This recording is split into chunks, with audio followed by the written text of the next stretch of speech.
কৈলাসহর পুর পরিষদের ৯ নম্বর ওয়ার্ডের গোবিন্দপুরের বাঁধের পাশেই রয়েছে ভাঙা বাঁশের একটি ঘর।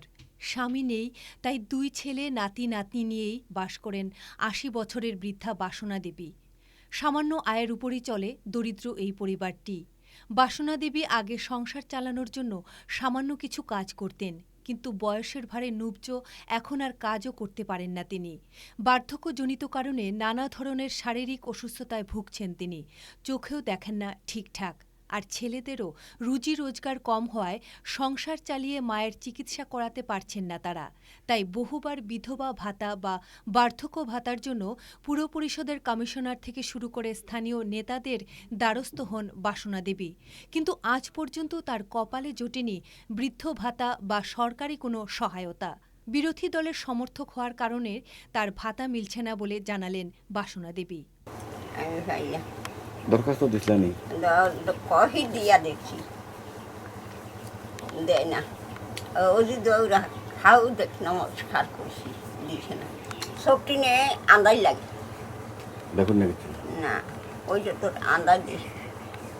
অন্যদিকে বাসনা দেবীর ছোট ছেলে বিভাস দাস জানান, রেগার জব কার্ড, চাকুরি কোনো প্রকারই সরকারি সাহায্য পাচ্ছেন না তাদের পরিবার। আমি একটা ছোটোখাটো ফুটপাতে দোকান দাঁড়িয়ে করি, ওইটা দিয়ে আমার সংসার চালাই।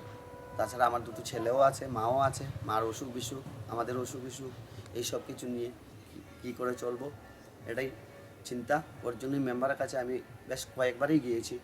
যখনই যেভাবেই যাই মায়ের প্রশ্নটা আমি তুলে ধরি, যে ওনার একটা আশা মনের মধ্যে, যে উনি যদি একটু সাহায্য পেত তাহলে ভালো হতো। কারণ সবাই তো বয়স্করা পাচ্ছে, কারণ আমাদের ৯ নম্বর ওয়ার্ডেও এইরকম, যেমন বাংলাদেশ থেকে বেশি দিন হয়নি, 1 বছর নাগাদ এসেছে, ওরাও পাচ্ছে।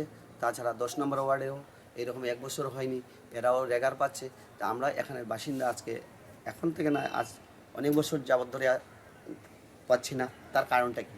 দীর্ঘদিন ধরেই দরিদ্র এই পরিবারটি সরকারি সুযোগ সুবিধা থেকে বঞ্চিত হয়ে আসছে।